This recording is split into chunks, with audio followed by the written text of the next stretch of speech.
야, 한 달에 100만 원도 못 버는 기생충 같은 주제에 내가 먹다 남긴 밥이라도 먹을 수 있는 걸 영광으로 알아. 시어머니의 칠순 잔치날 연봉 3억 원을 받는다는 시동생은 자기 침이 잔뜩 섞인 먹다 남은 찌꺼기를 내 국그릇에 들이부었다. 그걸 흐뭇하게 바라보는 시어머니와 못 본 척 고개를 돌리는 남편을 보며 나는 그 그릇을 집어들고 차가운 비웃음과 함께 휴대전화를 꺼냈다. 그들은 꿈에도 모를 것이다. 시동생이 갓 입사해 그토록 자랑스러워하는 대한유통그룹이 사실은 우리 친정 소유의 기업이라는 것을. 이토록 쓰레기통을 좋아하시니 내가 너희 가족 전부를 그 안에 쓸어 담아주마. 구독 버튼을 누르고 지금부터 시작될 통쾌한 반격의 주인공이 되어 보시길 바랍니다. 가위에 쇠날이 뼈붙은 소갈비의 두꺼운 근막에 턱 걸렸다. 손에 힘을 꽉 주자 손목 관절에서 뻐근한 통증이 밀려왔다.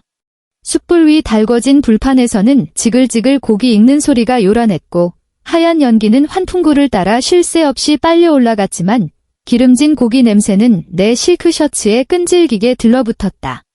야, 너는 고기 하나 제대로 못 자르니? 내 시아버지 앞접시 텅텅 빈 거 안 보여? 상석에 앉은 시어머니 이말숙이 묵직한 노젓가락을 식탁 위로 탁 하고 거칠게 내리쳤다. 날카로운 쇳소리가 룸 안에 쨍하게 울려 퍼졌다. 나는 시큰거리는 손가락에 힘을 풀고 가위의 각도를 틀었다. 단단한 뼈를 피해 겉면이 노릇노릇하게 구워진 고기를 먹기 좋은 크기로 잘라냈다. 네, 어머님. 금방 올려드릴게요. 굼뜨기가 아주 시체 같네, 시체 같아. 우리 민수가 어쩌다 저런 쓸모없는 걸 눈에 담아서는 시어머니는 코웃음을 치며 눈길조차 주지 않은 채 찻잔을 들어 올렸다.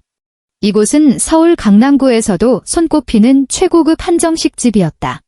시어머니의 칠순 잔치를 위해 나는 석 달 전부터 이 가장 큰 VIP 룸을 예약했고 내 개인적인 인맥까지 동원해 겨우 자리를 낼 수 있었다.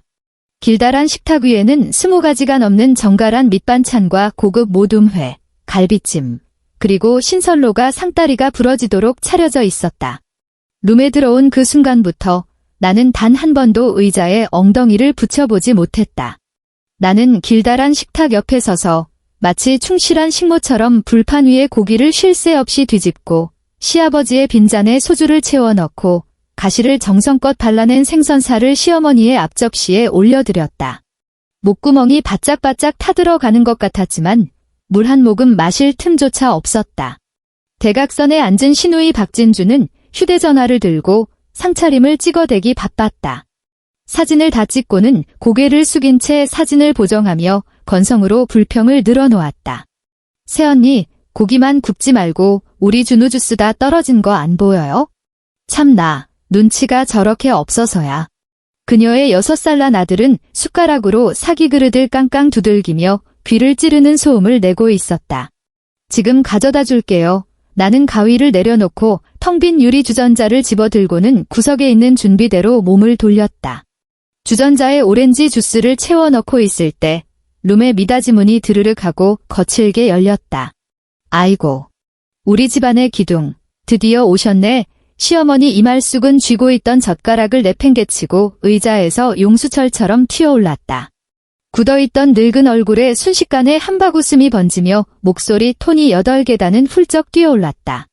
박도준이 각 잡힌 진남색 맞춤 정장을 빼입고 거드름을 피우며 룸 안으로 들어섰다. 그는 이 집안의 절대적인 자랑이자 시어머니가 하루에도 100번씩 입에 올리는 출세한 아들이었다. 바로 지난주 그는 대한유통그룹의 전략기획실 총괄이사로 스카우트되며 무려 3억 원이라는 연봉을 거머쥐었다.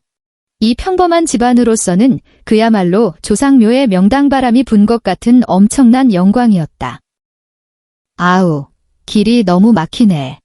그 궁상맞은 월급쟁이 새끼들이 차를 다 끌고 나와서 도로를 꽉 막아놨잖아. 짜증나게 박도준은 값비싼 실크 넥타이를 거칠게 잡아당기며 식탁 앞으로 성큼성큼 걸어왔다. 그는 어른들에게 인사도 하지 않고 옆에 서 있는 나에게는 눈길조차 주지 않은 채 손에 쥐고 있던 차 열쇠를 내 쪽으로 툭 던졌다. 묵직한 금속 엠블럼이 박힌 차 열쇠가 허공에 포물선을 그리며 정확히 내 가슴팍을 때렸고 곧장 바닥으로 툭 하고 떨어졌다. 형수. 가서 주차 좀 다시 하고 와. 박도준은 의자를 빼고 시어머니 바로 옆 상석에 떡하니 주저앉았다. 그 발레 파킹하는 아저씨, 핸들 돌리는 꼬라지가 영 불안해서 말이야. 내 차 새로 뽑은 수입차인데 기스라도 나면 그 양반이 물어낼 수나 있겠어? 형수가 지하 2층 VIP 전용 구역에 제대로 대놓고 와. 나는 발밑에 떨어진 차 열쇠를 내려다보며 주전자를 쥔 손가락에 서서히 힘을 주었다. 빨리 안 가고 뭐해? 멍하니 서서. 내 빈자리 옆에 앉아있던 남편 박민수가 벌떡 일어났다. 그는 미간을 잔뜩 찌푸린 채 짜증이 가득 묻어나는 눈빛으로 나를 노려보았다.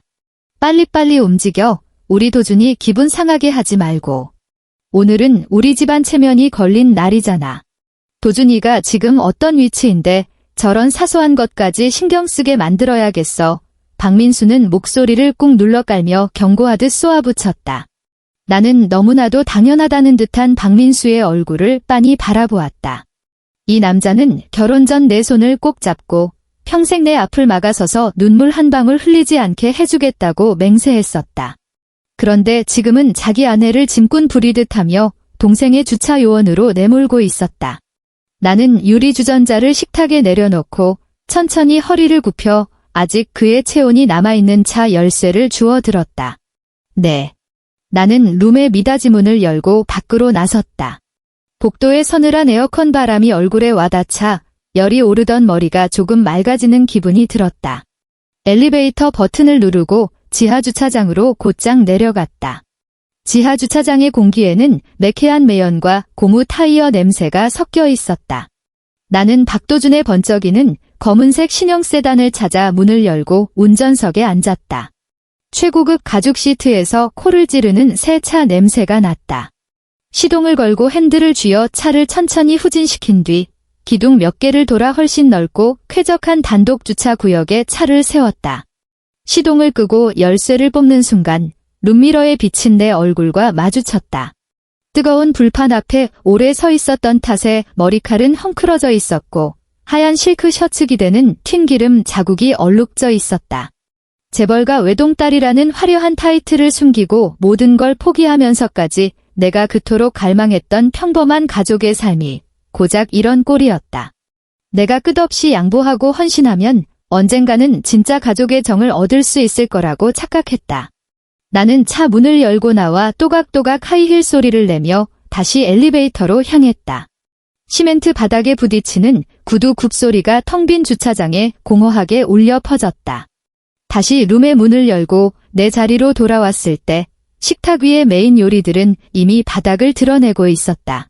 시어머니는 가장 야들야들한 갈비찜 한 점을 박도준의 밥그릇에 올려주고 있었고 시누이 박진주는 입이 귀에 걸린 채 대한그룹 계열사 직원 할인 혜택이 없냐며 꼬치꼬치 캐묻고 있었다. 내 남편 박민수는 두 손으로 술병을 받쳐 들고 굽신거리며 동생의 잔에 술을 따르고 있었다. 내가 들어온 것을 눈치챈 사람은 아무도 없었다. 나는 내 몫으로 남겨진 의자를 빼고 앉아 겨우 숨을 돌리려 했다. 하지만 내 앞에는 텅 빈 밥그릇과 차갑게 식어버린 맑은 콩나물국 한 그릇만이 덩그러니 놓여 있었다. 형수, 이 비빔밥 맛이 왜 이따위야? 박도준이 갑자기 미간을 팍 구기며 자기 앞에 놓인 커다란 녹그릇을 숟가락으로 푹푹 쑤셔댔다. 그 안에는 그가 먹다 남긴 비빔밥 반 그릇이 들어 있었다. 시뻘건 고추장에 지식여진 콩나물과 시금치가 뒤엉켜 보기만 해도 불쾌할 정도로 질척거리고 있었다. 그건 식당에서 특제로 만든 내가 막 입을 열어 설명하려던 참이었다. 더럽게 맛없네? 아주 역겨운 냄새가 나. 박도준이 내 말을 싹둑 잘랐다. 그는 곧장 그 무거운 녹그릇을 집어들더니 상체 절반을 식탁 위로 불쑥 내밀고는 손목을 확 뒤집어버렸다. 철퍼덕 하는 둔탁한 소리가 났다. 그의 침과 음식 찌꺼기가 잔뜩 뒤섞인 그 반 그릇짜리 잔반이 아무런 예고도 없이 내가 단 한 숟갈도 뜨지 않은 맑은 국그릇 안으로 쏟아져 내렸다. 탁해진 국물이 사방으로 튀어올랐고 시뻘건 고추장 국물 몇 방울이 내 새하얀 실크 셔츠 소매에 떨어져 순식간에 흉측하게 번져나갔다. 나는 그릇 위로 둥둥 떠오른 음식 찌꺼기를 바라보며 순간적으로 숨을 멈췄다. 박도준은 손을 거두고는 젓가락으로 식탁 모서리를 까딱까딱 두드리며 가벼운 타격음을 냈다. 그는 등받이에 삐딱하게 기대앉아 팔짱을 낀 채 입꼬리를 비틀어 올리며 노골적인 비웃음을 흘렸다. 형수, 쓰레기는 쓰레기통에 버려야지. 우리 집에서 밥이나 축내는 식충이 같은 주제에 이런 거 치우는 게 형수 몫이잖아. 형수가 할 줄 아는 게 이거 하나뿐인데 우리 집 생활비 거저먹게 내버려 둘 순 없잖아. 루마는 1초 동안 쥐 죽은 듯 고요했다. 이윽고 시어머니 이말숙이 입을 틀어막으며 아주 통쾌하다는 듯 박장대소를 터뜨렸다. 아이고, 우리 도준이 참말로 말하는 거 하나는 기가 막히게 박력 넘친다니까. 밖에 나가서 총괄 이사씩이나 되니까 아랫사람 쥐어짜는 폼도 예사롭지가 않아. 지아야, 들었지? 꼴 보기 싫으니까 얼른 치워라. 시누이 박진주도 지지 않고 맞장구를 쳤다. 아들의 입가를 닦아주며 눈을 치켜뜨고는 빈정거렸다. 내 말이요, 새언니. 우리 도준이가 지금 대한그룹 최고위 임원인데 1분 1초가 얼마나 금쪽 같겠어요? 오빠가 까라면 까는 거지? 우리 도준이 먹다 남긴 밥 치우는 것도 다 새언니 복인 줄 알아요. 나는 고개를 돌려 내 남편 박민수를 쳐다보았다. 그는 제 손에 들린 갈빗대만 열심히 뜯어먹고 있을 뿐 고개 한 번 들지 않았다. 마치 이 자리에서 벌어지는 일들이 자신과는 철저히 무관하다는 태도였다. 찌꺼기 아래로 국물이 미세하게 출렁거렸다. 구역질이 치미는 그 역겨운 혼합물을 내려다보며 내 가슴 깊은 곳에서 기묘한 떨림이 일었다. 마치 펄펄 끓던 물주전자가 마침내 임계점에 달해 뚜껑을 거칠게 밀어 올리는 듯한 그런 감각이었다. 나는 지난 2년 동안 셀 수 없이 그랬던 것처럼 군말 없이 그릇을 들고 개수대로 향하지 않았다. 고개를 푹 숙인 채 죄송합니다. 당장 치우겠습니다라고 을조리지도 않았다. 나는 손을 뻗었다.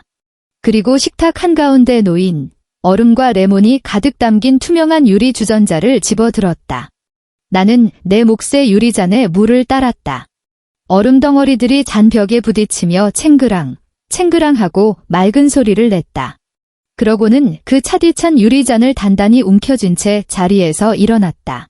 식탁을 반 바퀴 빙 돌아 박도준의 코앞까지 곧장 걸어갔다. 형수, 지금 뭐 하는 짓이야? 빨리 상이나 치우지 않고 얼음이 가득 찬 얼음물 한 컵을 그 오만방자한 얼굴을 향해 망설임 없이 확 뿌려버렸다. 촥! 차가운 물벼락이 그의 콧대를 정면으로 강타했다. 단단한 얼음 조각 몇 개가 그의 이마를 빡소리 나게 때리고 튕겨나가 식탁 위로 나뒹굴었다. 얼음장 같은 물줄기가 턱을 타고 순식간에 흘러내렸고 그가 그토록 자랑하던 최고급 맞춤 셔츠를 흠뻑 적셨다. 진남색 원단은 순식간에 시커멓고 흉한 얼룩으로 변해버렸다. 루만의 공기가 이 순간 단숨에 진공 상태로 빨려 들어간 것만 같았다. 악, 박도준이 돼지 멱다는 비명을 지르며 펄쩍 뛰어올랐다. 그 반동으로 뒤에 있던 무거운 원목 의자가 뒤로 넘어가며 바닥에 콰당탕하고 요란하게 처박혔다. 야, 너 미쳤어. 시어머니 이말숙이 고막을 찢을 듯한 괴성을 질렀다. 그녀가 식탁을 쾅 하고 내리치자 상위에 깔린 수십 개의 접시가 와장창 흔들렸다. 극도의 충격과 분노로 그녀의 얼굴은 기괴하게 일그러져 있었다. 나는 아무런 미동도 하지 않았다. 그저 그 자리에 조용히 서서 박도준의 머리끝에서 물방울이 뚝뚝 떨어지는 꼴을 감상할 뿐이었다. 이 미친 여편네가 지금 뭐 하는 짓이야? 박민수가 마침내 쥐고 있던 갈빗대를 집어던지고 맹렬하게 달려와 내 어깨를 퍽 밀쳤다. 나는 반걸음 뒤로 밀려났지만 곧바로 중심을 잡았다. 그들의 날카로운 비명과 윽박지름을 가볍게 무시한 채 원피스 주머니에서 휴대전화를 꺼냈다. 그리고 모든 사람이 똑똑히 보는 앞에서 화면 잠금을 풀고 단축 번호를 눌렀다.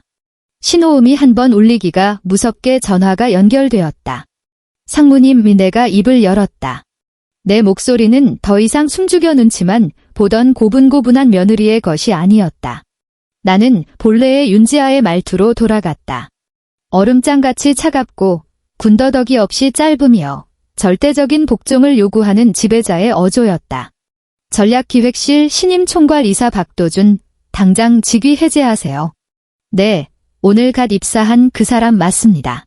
동종 업계 블랙리스트에 올리고 이 바닥에서 다시는 펜대 굴리는 사무직 발도 못 붙이게 철저히 매장하세요. 나는 온몸이 물에 빠진 생쥐꼴이 되어 눈을 부릅뜨고 나를 뚫어지라 쳐다보는 눈앞의 사내를 서늘하게 내려다보았다. 해고 사유. 쓰레기 분리수거조차 할 줄 모르는 폐급 인간이니까? 나는 통화 종료 버튼을 누르고 휴대전화를 식탁 위로 툭 던졌다. 루마는 무덤처럼 소름 끼치는 정적에 휩싸였다. 오직 박도준의 씩씩거리는 거친 숨소리와 바닥으로 뚝뚝 떨어지는 물방울 소리만이 공간을 채웠다. 미친년 박도준이 얼굴에 묻은 얼음물을 신경질적으로 훔쳐내며 가슴을 헐떡였다. 그는 내 코앞에 삿대질하며 분노로 찌그러진 얼굴을 들이밀었다. 너 피해망 상증 있냐? 내가 뭐라도 되는 줄 알아? 내 직위를 해제해. 콩나물 대가리 하나 살 때도 우리 형 눈치나 보는 기생충 같은 게 어디서 재벌집 딸내미 코스프레야. 새언니, 진짜 단단히 미쳤구나. 우리 도준이가 출세하니까 배알이 꼴려서 아예 정신줄을 놓아버린 거 아니야. 신우이 박진주가 겁에 질린 아들을 꽉 끌어안으며 나를 마치 끔찍한 괴물 보듯 쳐다보았다. 이 집안에 재수없는 기운만 몰고 온 독사 같은 년. 시어머니 이말숙은 분을 이기지 못해 온몸을 사시나무 떨듯 떨었다.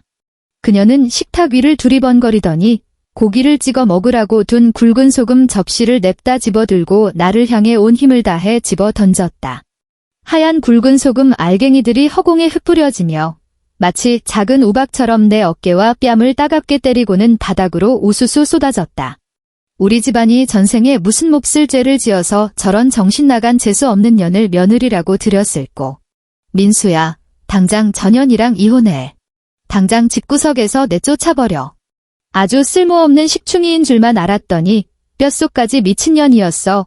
시어머니는 허공에 두 팔을 휘적거리며 히스테릭한 비명을 질러댔다.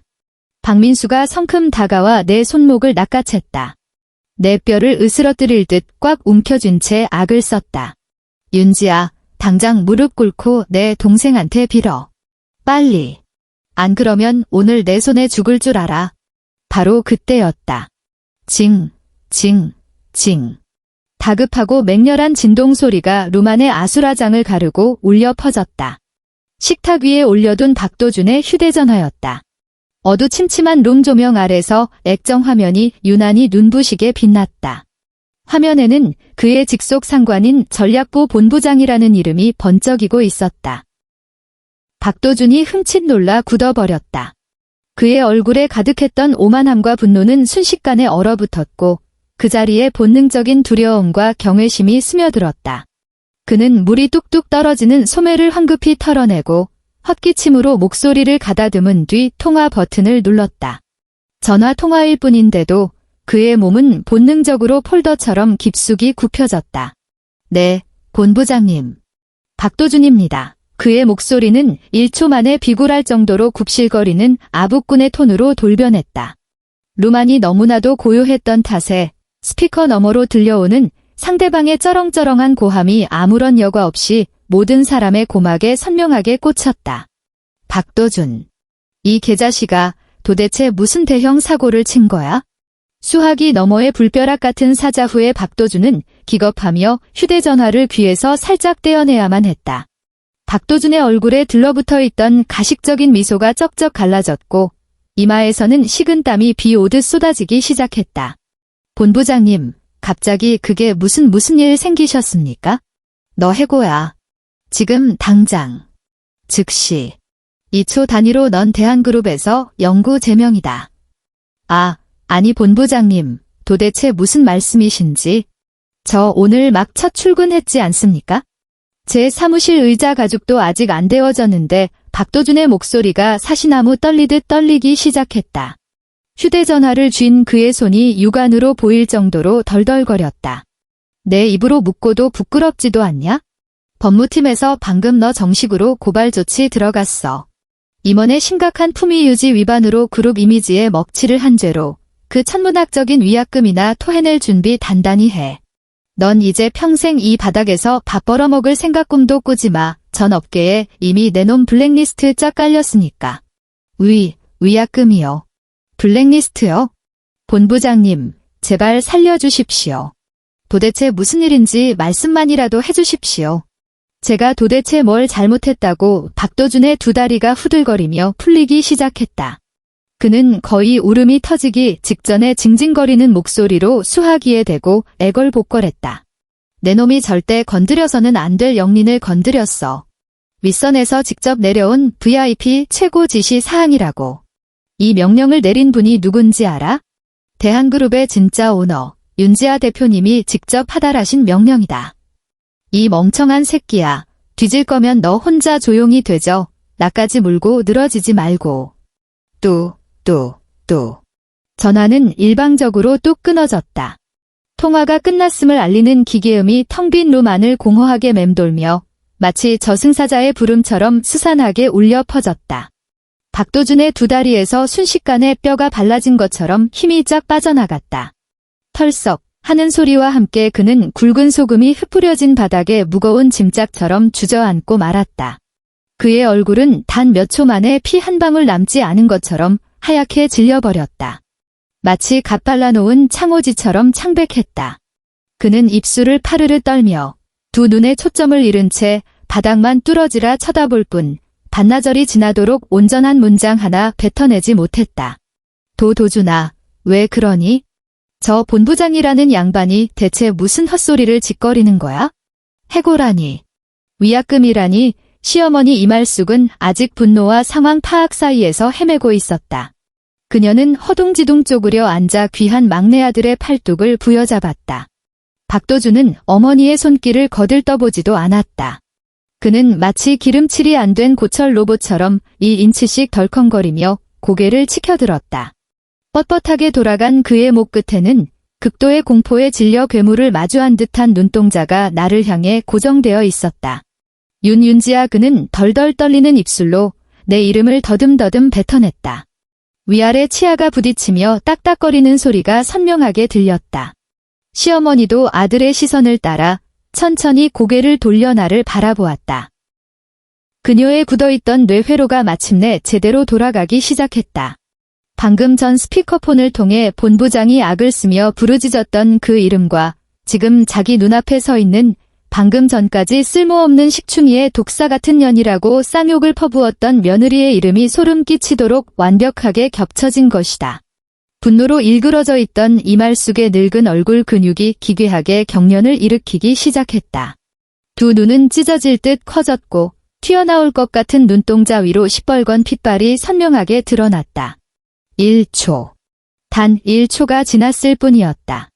이말숙의 태도는 180도, 아니 그 이상으로 뒤집혔다. 그녀는 바닥에 주저앉은 박도준을 짐짝처럼 밀쳐내고 두 손으로 무릎을 짚으며 벌떡 일어났다. 그리고는 두어 걸음을 훌쩍 뛰어넘어 내 코앞으로 득달같이 달려왔다. 쪼글쪼글한 주름이 가득한 그 얼굴에는 순식간에 비굴하고 굽신거리며 심지어 우스꽝스럽기까지 한 아부성 웃음이 억지로 덧칠해졌다. 아이고 우리 예쁘고 귀한 며느리. 그녀는 방금 전까지 굵은 소금을 표창처럼 집어 던지던 그 두 손을 싹싹 비비며 내 손을 덥석 잡으려 들었다. 그녀의 목소리는 소름이 돋을 만큼 부드러워졌고 심지어 구역질이 날 정도로 콧소리까지 섞여 있었다. 지아야, 방금 그거 다 오해야. 완벽한 오해. 우리 도준이가 너한테 그냥 장난 좀 친 거잖아. 요새 젊은 애들끼리 다들 이런 짓궂은 장난치면서 놀고 그러잖아. 안 그래? 넌 우리 집안에 굴러들어온 복덩이고 젤로 귀한 며느리인데 어미가 아까는 잠깐 노망이 나서 아주 헛거디 씌어서 몹쓸 헛소리를 짓거린 거야. 나는 고기 기름때와 굵은 소금 알갱이가 덕지덕지 묻은 채 내게 뻗어오는 그 더러운 손을 내려다보았다. 위장이 뒤틀리며 구역질이 왈칵 치밀어 올랐다. 나는 한치의 망설임도 없이 손을 들어 올렸고 짝 하고 날카로운 소리와 함께 그녀의 손을 매몰차게 쳐냈다. 어머님, 나는 벌레를 보듯 그녀를 오만하게 내려다보며 얼음장처럼 차가운 눈빛을 꽂아 넣었다. 쓰레기 만진 그 더러운 손으로 내 몸에 손대지 마세요. 역겨우니까. 이말숙의 두 손이 허공에 뻣뻣하게 굳어버렸다. 얼굴에 들러붙어 있던 비굴한 미소가 쩍쩍 갈라지며 바닥으로 떨어져 내렸고 그 표정은 우는 것보다 100배는 더 흉측했다. 윤지아. 구석에 서서 뇌 정지 상태에 빠져있던 박민수가 마침내 현실 감각을 되찾았다. 바닥에 널브러진 동생과 비굴하게 허리를 숙이는 어머니의 꼴을 보자 알량한 수컷의 자존심이 발동했는지 그가 맹견처럼 달려들었다. 그는 이말숙 앞을 가로막고 서서 겉으로는 기세등등하지만 속으로는 벌벌 떠는 꼴로 나에게 삿대질을 해댔다. 목덜미에는 시퍼런 핏대가 터질 듯이 부풀어 올라 있었다. 내가 돈 좀 있다고 아주 눈에 뵈는 게 없냐? 너 똑똑히 기억해. 우리는 법적으로 혼인 신고한 부부야. 내가 아무리 돈을 갈퀴로 긁어 모아도 그거 다 부부 공동 재산이라고. 내가 감히 내 동생 밥줄을 끊어놔? 내가 당장 너랑 이혼 도장 찍고 내 재산 절반을 싹 다 뜯어내 버릴 테니까 두고 봐. 나는 지난 2년 동안 나와 한 침대에서 살을 맞대고 살았던 이 한심한 남자를 가만히 응시했다. 사람이 일정 수준을 넘어설 정도로 멍청해지면 분노조차 일지 않고 그저 실소가 터져나온다는 걸 처음 알았다. 나는 아무런 대꾸도 하지 않고 그저 그의 무능하고 우스꽝스러운 발악을 조용히 감상했다. 바로 그때 룸의 미닫이 문이 다시 한번 스르륵 열렸다. 이번에 들어온 사람은 식당 종업원이 아니었다. 최고급 원단으로 맞춘 검은색 정장을 빼입고 값비싼 서류 가방을 든 3명의 건장한 사내들이었다. 그들 중 가장 앞장서 들어온 사람은 나의 수석 개인 변호사인 최 변호사였다. 대표님, 최 변호사가 내 곁으로 다가와 깍듯이 허리를 굽혀 인사했다. 그러고 나서 그는 몸을 돌려 아직도 삿대질을 멈추지 않고 있는 박민수를 감정 없는 서늘한 눈빛으로 응시했다. 최 변호사는 손에 든 서류 가방을 열고 두툼한 서류 뭉치를 꺼내 식탁 위로 탁 하고 소리 나게 올려놓았다. 서류의 첫 장에는 시뻘건 법무법인의 직인이 선명하게 찍혀 있었다. 박민수 씨, 방금 귀하께서 언급하신 부부 공동재산에 대하여 귀하께서 법적으로 아주 심각한 착각을 하고 계신 것 같아 바로잡아 드리고자 합니다. 최 변호사의 목소리는 기계처럼 높낮이가 없었지만 외과 의사의 메스처럼 잔인할 정도로 예리하게 꽂혔다. 그가 서류의 첫 페이지를 넘겼다. 두 분이 현재 거주 중인 강남구의 전셋집, 그 30억 원의 전세 보증금은 전액 윤지아 대표님의 혼인 전 개인 계좌에서 출처된 자금입니다. 또한 윤 대표님께서는 결혼 전 이미 철통 같은 가족 신탁을 설립하시어 개인 자산에 대한 재산 보전 처분을 마친 상태입니다.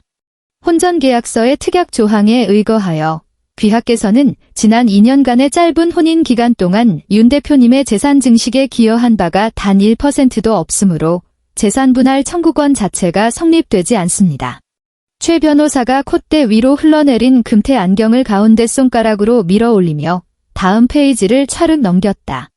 쉽게 말씀드리자면 귀하께서는 단 한 푼의 재산도 분할받을 수 없을 뿐더러 윤 대표님께서 혼인 기간 중 귀하가 가족 카드로 흥청망청 긁어댄 과도한 사치성 소비에 대해 횡령 및 부당이득 반환 청구 소송을 제기하신다면 귀하께서는 도리어 저희 측의 막대한 채무를 갚으셔야 하는 처지라는 뜻입니다. 박민수의 두 눈이 튀어나올 듯 커졌다. 그는 흑백 활자가 빼곡하게 박힌 그 서류를 잡아먹을 듯이 노려보았다.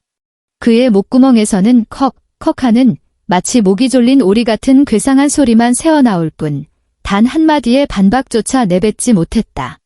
그가 떨리는 손을 뻗어 그 서류를 낚아채려 했지만 최 변호사가 차가운 손길로 그의 손등을 가차없이 쳐냈다.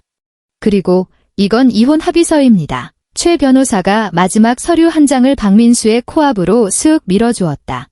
나는 한 걸음 앞으로 다가가 박민수를 정면으로 마주보았다. 박민수, 내 목소리가 고요한 룸 안을 서늘하게 울렸다. 내뱉는 한 글자 한 글자가 묵직한 쇠망치가 되어 그들의 나약한 신경줄을 사정없이 짓지었다. 정식으로 통보할게. 우리 이혼해.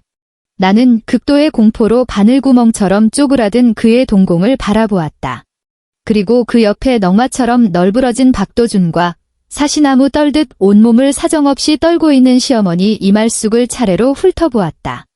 위자료 한 푼 없이 맨몸으로 꺼져. 너, 그리고 내 그 끔찍한 가족들 전부 다 내일 아침 해가 뜨기 전까지 내 집에서 흔적도 없이 짐 싸서 당장 굴러나가. 박민수는 식탁 위에 놓인 이혼 합의서를 뚫어지라 노려보며 굵은 목젖을 꿀꺽하고 거칠게 삼켰다.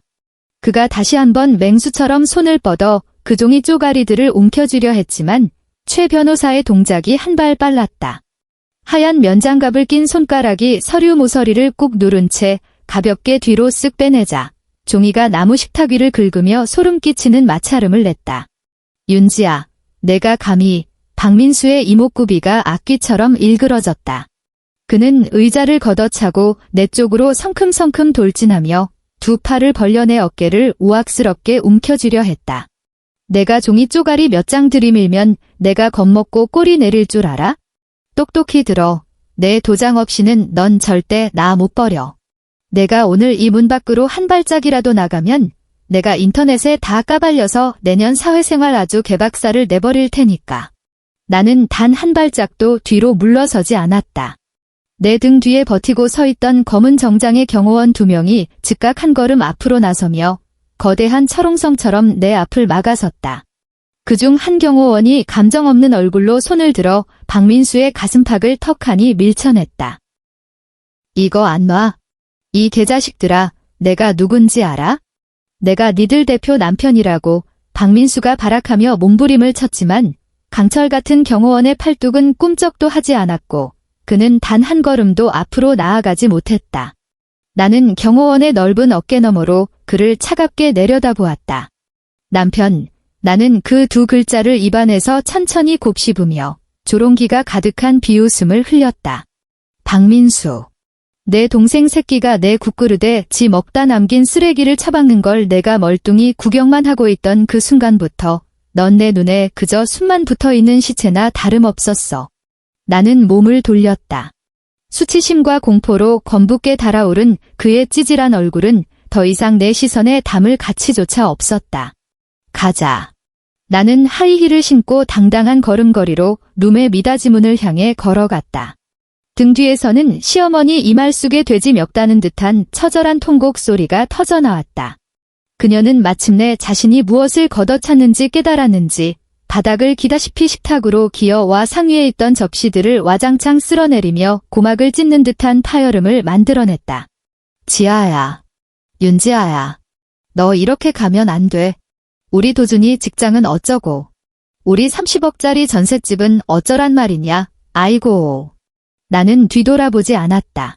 최 변호사가 묵직한 나무 문을 열어주자 복도의 서늘한 공기가 순식간에 내 몸을 감쌌다. 고기 굽는 기름 냄새와 싸구려 향수, 그리고 쉰내 나는 땀 냄새가 뒤섞인 룸 안의 탁한 공기는 등 뒤로 완벽하게 차단되었다. 나는 숨을 깊게 들이마셨다. 내 폐가 이토록 맑게 뚫리는 기분은 처음이었다. 다음 날 오전, 대한유통그룹 본사 사옥 45층 대표이사 집무실. 나는 널찍한 최고급 가죽 의자에 앉아 갓 내린 블랙커피 한 잔을 손에 들고 있었다. 통유리창 밖으로 보이는 서울 강남의 찻길에는 차들이 아주 작은 개미 떼처럼 느릿느릿 기어가고 있었다. 책상 위에 내선 전화가 요란하게 울려댔다. 대표님 스피커 너머로 들려오는 보안팀장의 목소리에는 바짝 긴장한 기색이 역력했다. 1층 로비에 소란이 벌어졌습니다. 대표님께서 직접 보안 카메라 화면을 한번 확인해 보시는 게 좋을 것 같습니다. 나는 커피잔을 내려놓고 책상 위 태블릿 PC 화면을 손가락으로 몇 번 터치해 1층 로비의 실시간 보안 카메라 화면을 띄웠다. 화면이 켜지는 순간 고막을 찢어버릴 듯이 날카롭고 앙칼진 통곡 소리가 태블릿 스피커를 뚫고 튀어나왔다. 아이고, 하늘도 무심하시지. 눈을 똑바로 뜨고 좀 보소. 피도 눈물도 없는 이 독사 같은 년이 우리 집안을 아주시 말려 죽이려고 작정을 했네. 대한그룹 1층 로비. 값비싼 이탈리아산 대리석이 깔린 바닥 한가운데에 머리를 산발한 여자가 털썩 주저앉아 있었다. 바로 시어머니 이말숙이었다. 그녀는 칠순 잔치 때 입으려고 특별히 맞췄던 그 비싼 한복 대신 색이 다 바래고 후줄근한 낡은 카디건을 걸치고 있었다. 이마에는 눈에 확 띄는 하얀 띠를 질끈 동여매고 있었는데 거기에는 매직으로 삐뚤빼뚤하게 절망한 주부라는 네 글자가 적혀 있었다. 그녀는 두 손으로 대리석 바닥을 퍽퍽 내리치며 한 번 칠 때마다 고개를 젖히고 짐승처럼 울부짖었다. 그녀의 주변에는 내 얼굴이 인쇄된 전단지가 널브러져 있었고 사진 속 내 얼굴 위에는 시뻘건 X자가 그어져 있었다. 그녀의 바로 앞에는 스마트폰 짐벌을 치켜든 젊은 남자가 서 있었다. 뿔테 안경을 쓴 그 남자는 스마트폰 렌즈를 향해 침을 튀겨가며 열변을 토하고 있었다. 시청자 여러분, 똑똑히 보이십니까? 이것이 바로 썩어빠진 자본주의의 민낯입니다. 대한그룹에 숨겨진 진짜 오너가 정체를 숨기고 평범한 집안에 시집가서 실컷 갖고 놀다가 질리니까 시동생 밥줄을 끊어놓은 것도 모자라 7순이 넘은 시어머니를 길바닥에 나앉게 만들었습니다. 이게 바로 현대판 배은망 덕의 끝판왕 아닙니까? 그는 유튜브에서 자극적인 사회적 갈등을 조장해 조회수를 빨아먹는 사이버 레카 채널 정의의 사도를 운영하는 유튜버였다. 로비는 이미 구경꾼들로 인산인해를 이루고 있었다. 사원증을 목에 건 직원들, 외부 방문객들, 심지어 건물 밖을 지나가던 행인들까지 가던 길을 멈추고 바닥에 주저앉은 이말숙을 향해 일제히 스마트폰을 들이대고 셔터를 눌러댔다. 우리 불쌍한 아들 민수야. 밖에서 뼈 빠지게 일해서 번 돈을 죄다 전현한테 갖다 바쳤는데 저 독한 년은 뒤로 수백억 재산을 숨겨놓고 집구석에서는 있는 대로 가난한 척을 했어. 이제 와서 저 혼자 살겠다고 쏙 빠져나가면 우리 식구들은 다 길바닥에 나앉아 굶어 죽으라는 거냐? 이게 말이나 되는 소리냐고. 하늘이 두렵지도 않냐?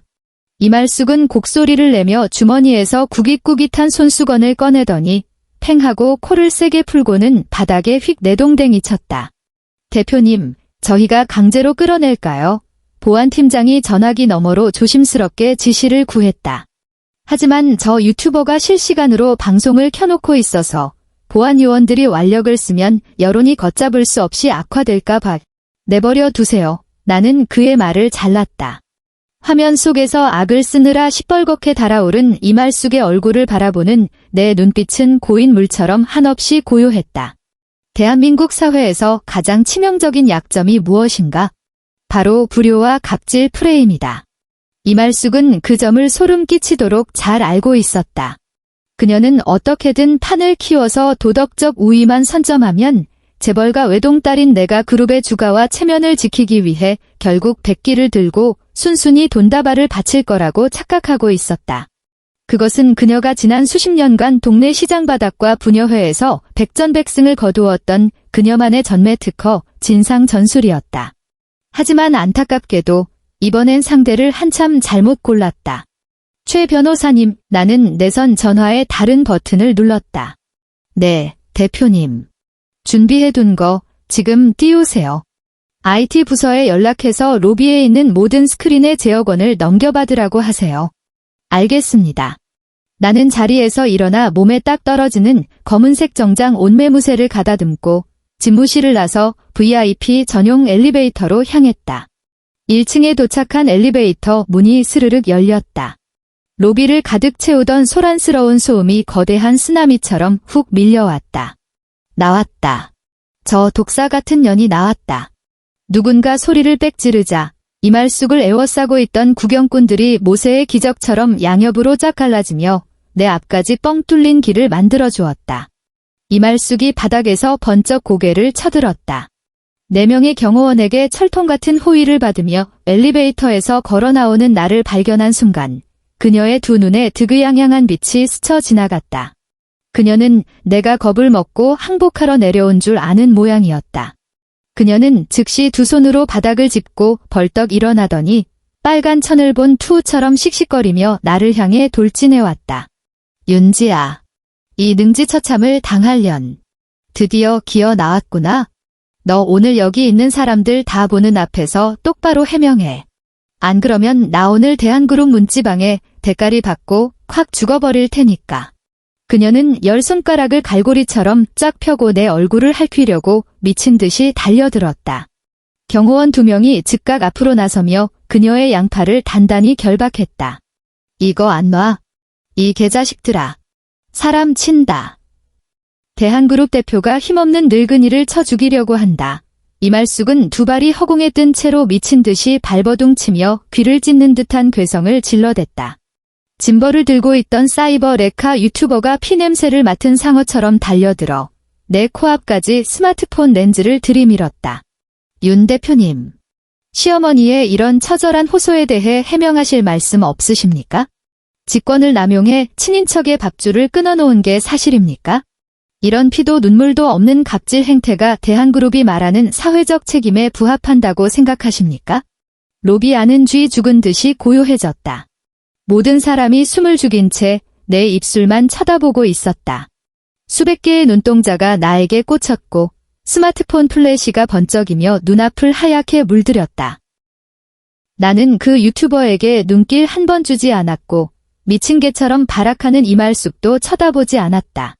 나는 그저 한 손을 들어 올려 가볍게 손가락을 튕겼다. 딱.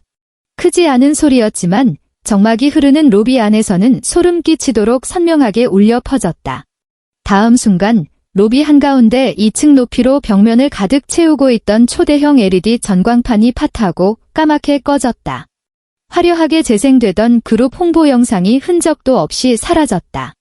몇 초간의 암전 뒤 스크린이 다시 환하게 켜졌다. 화면은 심하게 흔들렸고 화질도 썩 좋지 않았다. 옷단추에 숨겨둔 초소형 몰래카메라로 촬영한 것이 분명했다. 작년 12월이었다. 서울에 10년 만에 최악의 한파가 닥쳐 기온이 영하 15도까지 곤두박질 쳤던 날이었다. 스크린에는 허름한 단독주택의 마당이 나타났다. 마당 바닥은 꽁꽁 얼어붙어 두꺼운 빙판이 되어 있었다. 화면 한가운데에는 배추가 산더미처럼 쌓여 있었다. 무려 300폭이나 되는 엄청난 양의 김장 배추였다. 얇고 낡은 패딩을 걸친 한 여자가 얼음장 같은 수도가에 쪼그려 앉아 살을 애는 듯한 칼바람 속에서 얼음물에 맨손을 담근 채 기계적으로 배추를 씻고 있었다. 카메라가 줌인되자 원래라면 곱고 가냘팠을 그 두 손이 동상에 걸린 듯 시뻘겋게 퉁퉁 부어오른 모습이 비쳤다. 손등은 쩍쩍 갈라져 핏물이 배어나왔고 그 상처 사이로 고춧가루 찌꺼기가 엉겨붙어 있는 모습은 보는 사람의 숨을 턱 막히게 할 만큼 참혹했다. 그 여자는 바로 나였다. 반면 화면 우측, 외풍이 차단된 따뜻한 마루 밑에는 새빨갛게 타오르는 난로가 놓여 있었다. 이말숙은 두툼한 방석을 깔고 앉아 수백만 원짜리 밍크쇼를 두른 채 꿀이 뚝뚝 떨어지는 군고구마를 까먹고 있었다.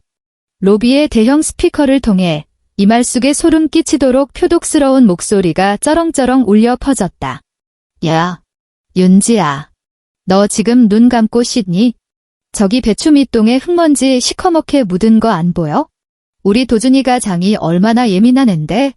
흙 씹고 탈이라도 나면 내년이 책임질 거야? 화면 속에 나는 배추를 씻는 손길을 멈추지 않은 채 기어들어가는 목소리로 애원했다. 어머님, 물이 너무 차가워서 손이 얼어붙을 것 같아요. 따뜻한 물 조금만 섞어서 쓰면 안 될까요? 따뜻한 물. 내가 드디어 미쳤구나. 화면 속 이말숙은 쥐고 있던 고구마 껍질을 냅다 집어 던졌고 그것은 내 등짝에 정확히 명중했다. 따뜻한 물로 씻은 배추가 아삭아삭하겠니? 애 하나 못 낳는 돌썩녀 같은 년이 배추 몇 포기 씻으라니까 아주 유세를 떠네. 우리 집구석에서 공짜 밥 처먹고 공짜로 자빠져 자는 주제에 그깟 일 좀 시켰다고 사람을 잡내만해 해? 빨리빨리 안 움직여. 오늘 안에 다 못 씻으면 방에 들어와서 잘 생각 꿈도 꾸지 마. 영상은 거기서 뚝 끊겼다. 로비 안의 공기가 순식간에 얼어붙었다.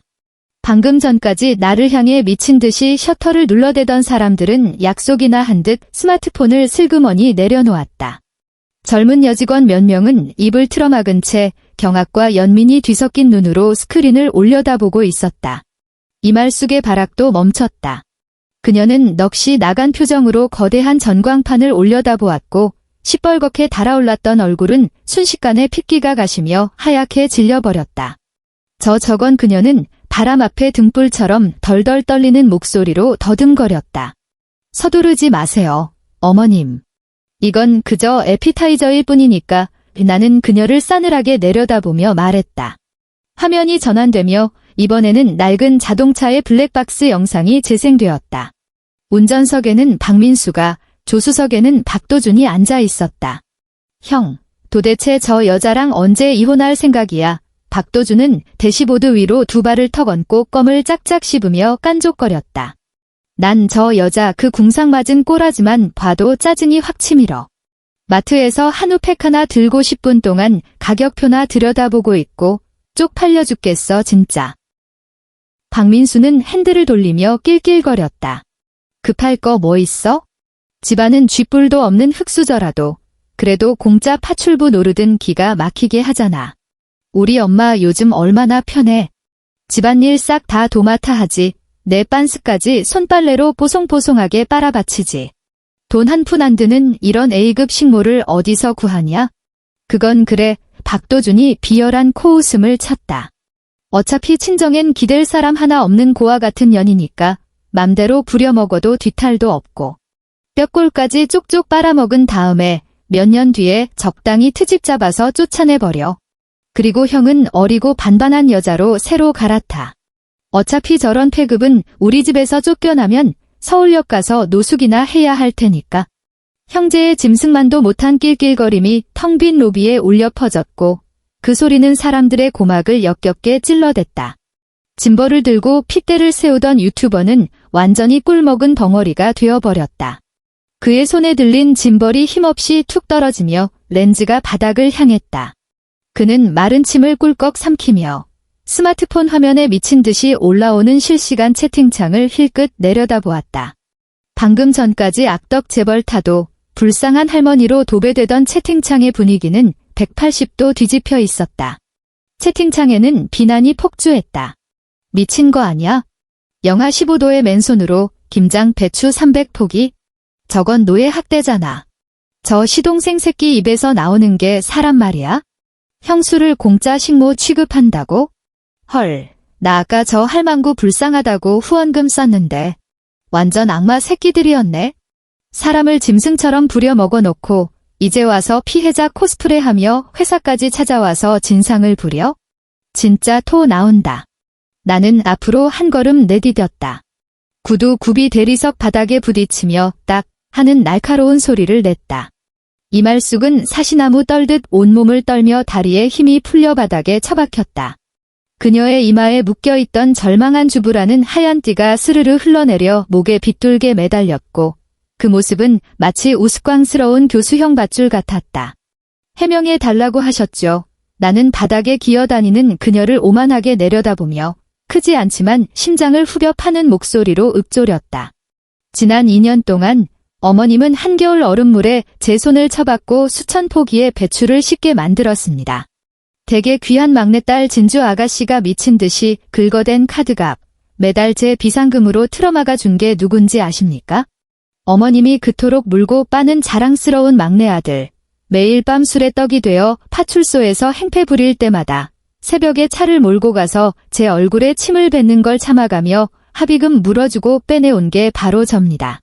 나는 잠시 말을 멈추고 숨소리조차 들리지 않는 구경꾼들을 쓱 훑어본 뒤 다시 피 한 방울 없는 이말숙의 창백한 얼굴에 시선을 꽂았다. 당신들 식구 전부 거머리처럼 내 몸에 달라붙어서 2년 동안 뼈골을 빨아먹었죠. 그런데 이제 와서 보니 그 피주머니가 사실은 황금알을 낳는 거위였다는 걸 알게 되니까 입을 떼기는커녕 아예 뼈째로 씹어 삼키려고 드시네요. 나는 허리를 살짝 굽혀 그녀의 얼굴 가까이 다가가 목소리를 낮게 깔았다. 이말숙, 당신 정말로 나 윤지아가 당신들 발밑에서 짓밟히면 짓밟히는 대로 뭉개지는 호구인 줄 알았어? 아니야 지아야. 내 말 좀 들어봐. 이말숙은 사시나무처럼 떨리는 손을 뻗어 내 치맛자락을 붙잡으려 했다. 나는 더러운 벌레를 피하듯 뒤로 한 걸음 물러섰다. 그때 최 변호사가 검은색 서류철을 들고 군중들 사이를 뚫고 걸어 나왔다. 그는 금태 안경을 밀어 올리며 감정이 전혀 섞이지 않은 기계적인 음성으로 낭독을 시작했다. 여러분, 윤지아 대표님의 대리인으로서 이 자리에서 몇 가지 사실을 공표하겠습니다. 첫째, 박도준 씨에 관한 건입니다. 저희는 박도준 씨가 주장하는 미국 MBA 학위가 5만 달러를 주고 위조된 가짜라는 명백한 증거를 경찰에 제출했습니다. 대한그룹 법무팀은 이미 그를 상대로 업무 방해 및 사기 혐의로 형사 고발을 마쳤으며 30억 원의 위약금 청구 소송을 제기했습니다. 사람들 사이에서 경악에 찬 탄성이 터져나왔다. 유튜버는 손을 덜덜 떨다가 하마터면 스마트폰을 바닥에 떨어뜨릴 뻔했다. 최 변호사가 두 번째 페이지를 넘기며 차가운 눈빛으로 바닥에 널브러진 이말숙을 정조준했다. 둘째. 불과 10분 전 강남경찰서 경제범죄수사팀에서 40명이 넘는 피해자들의 집단 고소장을 정식으로 접수했습니다. 고소 내용은 이렇습니다. 이말숙 씨가 유명 맘카페 여러 곳에서 VIP 전용 수입 유기농 건강식품 공구를 빙자하여 장기간에 걸쳐 불법 자금을 모으고 사기 행각을 벌였다는 것입니다. 피해 금액은 무려 5억 원에 달합니다. 이말숙의 동공이 찢어질 듯이 팽창했다. 그녀의 목구멍에서는 컥컥거리는 소리가 났고 마치 물 밖으로 내동댕이 쳐진 물고기처럼 필사적으로 헐떡거렸지만 숨을 제대로 쉬지 못했다. 당신이 그 평범한 주부들한테서 피눈물 나게 뜯어낸 반찬값, 전부 당신 그 금쪽 같은 막내 아들 외제차 뽑아주는 데 갖다 바쳤잖아. 원하는 일말의 동정심도 없는 서늘한 목소리로 쏘아붙였다. 내 말이 끝나기가 무섭게 대한그룹 건물 밖 도로에서 요란한 경찰차 사이렌 소리가 찢어질 듯 울려 퍼졌다. 빨간색과 파란색 경광등을 번쩍이는 경찰차 2대가 회전문 앞에 급브레이크를 밟으며 멈춰섰다. 정복을 입은 경찰 4명이 문을 밀치고 성큼성큼 로비로 들어왔다. 이말숙 씨가 누굽니까? 앞장선 형사가 주변을 휙 둘러보더니 바닥에 주저앉은 여자를 정확히 찾아냈다. 나 아니에요. 나 사기친 적 없어. 이말숙은 완전히 멘탈이 붕괴되어 허공에 두 팔을 휘적거리며 뒤로 미친 듯이 물러섰다. 민수야. 우리 장남 민수 어딨어? 엄마 좀 살려다오. 구경꾼들 맨 뒷줄에 서 있던 회색 양복 차림의 남자가 흠칫 놀라며 목을 움츠렸다. 박민수였다. 그는 엄마가 어떻게 내게서 돈을 뜯어내는지 뒤에서 구경할 심산이었던 것이다. 하지만 경찰이 들이닥치는 꼴을 보자 얼굴이 백지장처럼 질려버렸고 즉시 서류 가방으로 얼굴을 가린 채 쥐새끼처럼 사람들 사이를 비집고 도망치기 시작했다. 단 한 번도 뒤를 돌아보지 않았다. 박민수. 이 천하의 불효막심한 놈아. 내 엄마를 버리고 어딜 도망가. 이말숙은 처절하게 비명을 질렀지만 큰아들은 군중 속으로 쏜살같이 사라져버렸다. 경찰 2명이 다가가 이말숙의 양팔을 거칠게 붙잡아 일으켰다. 철컥 하는 차가운 금소금과 함께 수갑이 채워졌다. 그 수갑은 과거 수없이 내 밥그릇에 남은 찌꺼기를 쏟아붓던 바로 그 더러운 손목에 채워졌다. 이말숙 씨, 귀하를 특경갑업상 사기 혐의로 긴급 체포합니다. 변호인을 선임할 수 있고 묵비권을 행사할 수 있으며 형사의 무미건조한 목소리가 로비에 울려 퍼졌다. 이말숙은 질질 끌려나가며 신발 한 짝이 벗겨졌고 하얀 띠는 바닥에 볼품없이 끌렸다. 내 곁을 지나칠 때 그녀가 갑자기 발작하듯 몸부림치며 나를 향해 고개를 돌렸다. 도끼와 공포로 얼룩진 눈이 나를 쏘아보았다. 윤지아, 내년이 천벌을 받을 거야. 내가 우리 집안을 다 박살냈어. 이 악마 같은 년. 나는 그 자리에 조용히 서서 그녀가 경찰차 뒷좌석에 짐짝처럼 처박히는 꼴을 지켜보았다. 쾅 하고 차 문이 닫히며 그녀의 마지막 발악도 완벽하게 차단되었다. 로비는 다시 무덤처럼 고요해졌다. 그 사이버 레카 유튜버는 진작에 꼬리를 말고 도망친 지 오래였다. 나는 몸을 돌려 최 변호사를 바라보았다. 은행에 연락하세요. 텅 빈 로비에 내 목소리가 명료하게 울렸다. 지금 즉시 그 전셋집 보증금 계좌 동결시키고 철거 용역 부르세요. 그 집에 남아있는 저 인간들 짐, 쓰레기 봉투에 쳐넣어서 모조리 길바닥에 내다 버리라고 하세요. 알겠습니다, 대표님. 서울의 장마는 언제나 예고 없이 찾아온다. 며칠째 쏟아지는 칙칙한 비 때문에 온 도시가 잿빛 물안개에 갇혀버렸다. 경기도 외곽의 거대한 아파트 건설 현장, 진흙탕이 된 바닥에는 시커먼 물웅덩이가 곳곳에 파여 있었다. 어이, 거기 안경잡이. 너 밥 처먹고 힘은 어디다 뒀냐? 시멘트 한 포대도 제대로 못 짊어지고 여기가 무슨 모델 워킹하는 데인 줄 알아. 십장의 거친 고함이 빗소리를 뚫고 신경질적으로 울렸다. 그는 돌돌만 도면으로 노란 안전모를 쓴 남자의 대가리를 퍽하고 후려쳤다. 박도준은 그 충격에 비틀거리다 진흙탕에 발이 미끄러져 그대로 바닥에 콰당탕 고꾸라졌다. 어깨에 짊어지고 있던 25kg짜리 시멘트 포대가 그의 등짝을 짓눌렀고 컥 하는 고통스러운 신음이 터져나왔다. 구정물이 얼굴에 잔뜩 튀었고 눈에 흙탕물이 들어가 끔찍하게 따가웠다. 그가 목숨처럼 아끼던 수백만 원짜리 맞춤 정장은 진작에 압류 딱지가 붙어 사라진 지 오래였다. 지금 그의 몸에는 쉰내가 진동하는 누런 티셔츠와 너덜너덜하게 찢어진 싸구려 우의가 걸쳐져 있을 뿐이었다. 죄송합니다. 반장님. 당장 일어나겠습니다. 박도준은 진흙탕에 처박힌 채 두 손으로 바닥을 짚으며 울음이 잔뜩 섞인 비굴한 목소리로 기어들어갔다. 학위 위조가 만천하에 까발려지고 30억 원이라는 천문학적인 위약금을 뒤집어 쓴 이후 대한민국 그 어떤 멀쩡한 회사도 그를 받아주지 않았다. 은행은 그의 모든 계좌를 압류했고 험악한 사채업자들이 매일같이 그가 숨어든 반지하 단칸방 문을 발로 걷어차며 협박을 해댔다. 한때 연봉 3억 원을 받으며 목에 깁스를 하고 다니던 전략기획실 이사는 이제 이런 불법 하도급 노가다 판에서 뼈 빠지게 막노동을 하며 푼돈의 일당을 쥐어짜내는 처지로 전락했다. 무슨 미국 유학파 출신이라더니 막노동꾼 발끝만도 못한 새끼가 빨리 안 일어나? 오늘 배당된 물량 다 못 채우면 일당 10원짜리 하나 없을 줄 알아. 십장은 바닥에 침을 카악 뱉고는 뒤돌아 가버렸다. 박도준은 이를 악물고 진흙탕 속에서 바들바들 떨며 몸을 일으켰다. 거친 벽돌을 하루 종일 나르느라 그의 두 손은 이미 시뻘건 핏물집으로 덮여 있었고 손톱 밑에는 시커먼 때가 흉측하게 끼어 있었다. 그는 고개를 들어 얼굴에 묻은 흙탕물을 소매로 훔쳐냈다. 빗물이 푹 패인 그의 볼을 타고 흘러내렸다. 저 멀리 안개 너머로 흐릿하게 보이는 강남의 화려한 마철로들을 멍하니 바라보던 그는 돌연 두 손으로 얼굴을 감싸쥐고 진흙탕에 주저앉아 짐승처럼 엉엉 소리내어 울기 시작했다. 같은 시각 서울 관악구 신림동의 비좁고 가파른 골목길. 시퍼런 이끼가 잔뜩 낀 계단을 따라 내려가면 1년 내내 햇빛 한 줌 들지 않는 퀴퀴한 반지하 방이 나온다. 방 안에는 지독한 곰팡내와 하수구에서 역류하는 시궁창 냄새가 찌들어 있었다.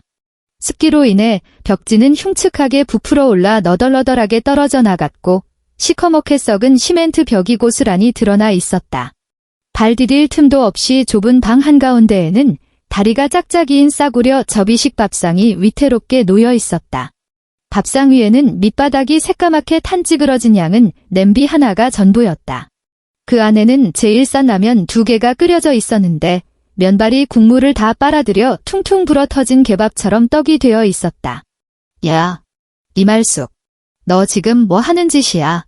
박민수가 밥상을 콱 내리치며 양은 냄비를 노려보고 악을 썼다. 구치소에서 갓보석으로 풀려나 머리가 하얗게 새고 얼굴이 해골처럼 반쪽이 된 이말숙이 숟가락을 들고 냄비 안에 하나뿐인 계란 프라이를 잽싸게 자기 밥그릇으로 건져가던 참이었다. 내가 뭐, 나 지금 감방에서 막 나와서 기력이 하나도 없어. 계란 하나 먹고 기운 좀 차리겠다는데 그게 뭐 어때서? 이말숙은 지지 않고 쌍심지를 켜며 제 밥그릇을 감싸 안았다. 이 호로자식아. 내 애미가 수갑 차고 끌려갈 때는 쥐새끼처럼 도망치더니 이제 와서 애미 밥그릇에 계란을 탐내? 엄마가 지금 그딴 소리 할 처지야? 엄마가 그 미친 맘카페에서 사기쳐서 집안 말아먹지만 않았어도 우리가 이 꼴이 났겠냐고. 내 직장 다 날아가고 그 30억짜리 전셋집도 날아가고 당장 편의점에서 담배 한 갑 살 돈도 없는데 박민수는 눈이 뒤집혀 벌떡 일어나더니 그대로 밥상을 확 엎어버렸다. 화당탕. 양은 냄비가 시멘트 바닥에 처박히며 불어터진 라면 덩어리가 바닥에 흉하게 흩뿌려졌다. 아이고, 내 라면. 내 금쪽 같은 라면. 이말숙은 비명을 지르며 바닥으로 엎어지더니 흙먼지가 묻은 것도 아랑곳하지 않고 맨손으로 라면 가닥을 주워 입으로 허겁지겁 쑤셔 넣었다. 박민수는 굶주린 들깨처럼 바닥을 핥아먹는 어미의 모습을 극도의 혐오감과 절망 어린 눈으로 내려다보았다. 그는 고개를 돌려 방구석에 처박힌 낡은 돼지 저금통을 발견했다. 그는 미친 듯이 달려가 저금통을 집어들고는 바닥에 사정없이 내동댕이 쳤다. 쩍하고 갈라진 플라스틱 틈으로 동전 몇 개가 짤랑거리며 굴러나왔다. 너 미쳤어. 그거 내일 쌀 돈이야.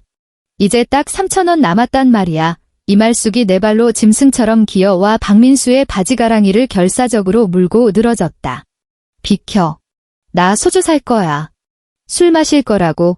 박민수는 어미를 발로 걷어차 버리고는 바닥에 굴러다니는 100원짜리 동전들을 싹쓸이해 쥐고 비틀거리며 반지하 문을 뛰쳐나갔다.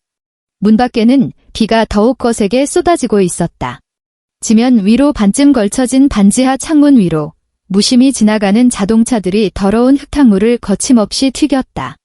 시커먼 구정물이 찌든 유리창을 사정없이 때리며 이 지옥 같은 방 안에 남아있던 마지막 빛 한 줌마저 완벽하게 집어삼켰다. 서울의 짙은 밤이 내려앉았다. 대한유통그룹 최상층, 회장 집무실. 거대한 룸 안에는 메인 조명이 모두 꺼져 있었다.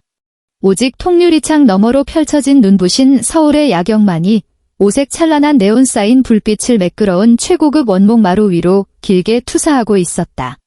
나는 널찍한 가죽 소파에 앉아 다리를 우아하게 꼬고 있었다. 내 손에는 묵직한 크리스탈 글라스가 쥐어져 있었다. 잔 안에는 영롱한 호박색의 싱글 몰트 위스키가 찰랑거렸다. 나는 손목을 가볍게 흔들었다. 챙그랑, 챙그랑. 네모난 얼음 2개가 크리스탈 잔 벽에 부딪히며 소름 끼치도록 맑고 투명한 소리를 냈다. 나는 고개를 숙여 잔 속에 담긴 그 티 없이 맑은 액체를 가만히 내려다보았다. 지난 2년간 내 코끝에는 평생 지워지지 않을 것 같던 악취들이 맴돌았다. 고깃집의 기름진 숯불 냄새, 주방에서 푹 쉬어버린 시큼한 김치 냄새, 시아버지가 만취해서 뿜어대던 역겨운 소주 냄새, 그리고 그 비좁아 터진 전셋집에서 아무리 빨아도 가시지 않던 쉰내 나는 행주 냄새까지. 그 집구석에서 나는 시원한 얼음물 한 잔조차 맘 편히 마실 자격이 없는 취급을 받았다. 내 밥그릇에는 늘 누군가 먹다 버린 찌꺼기가 쏟아졌고 미지근한 설거지물 같은 국물이 담겼다. 나는 식탁에도 앉지 못한 채 서서 밥을 씹어 삼켰고 숨소리조차 내지 못하며 내 존재를 쥐구멍으로 밀어넣었다. 그들이 가족의 도리와 며느리의 본분이라는 이름으로 엮어 만든 그 역겨운 쓰레기통 속에 나 스스로를 우겨 넣었었다. 내가 한없이 작아지고 납작 엎드리면 그 구석에서나마 아주 작고 보잘것없는 평온을 얻을 수 있을 거라고 착각했다. 나는 크리스탈 잔을 들어 올리고 고개를 젖혀 독한 위스키를 단숨에 들이켰다. 차가운 액체가 식도를 타고 넘어가는 순간 알코올 특유의 매운맛과 뜨거운 자결감이 위장 끝까지 타들어갔다.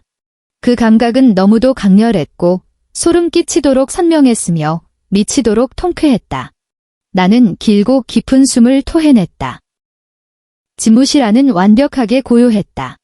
그 누구도 방문을 거칠게 발로 차며 대리주차를 시키지 않았고 그 누구도 젓가락을 식탁에 내리치며 내 입을 다물게 하지 않았다. 이 거대한 45층 스카이라운지의 모든 공간, 1인치의 공기, 물 한 방울까지도 이제 오롯이 나만의 것이었다. 나는 자리에서 일어나 거대한 통유리창 앞으로 천천히 걸어갔다.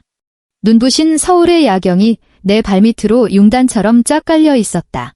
마치 쏟아지는 은하수 같았다.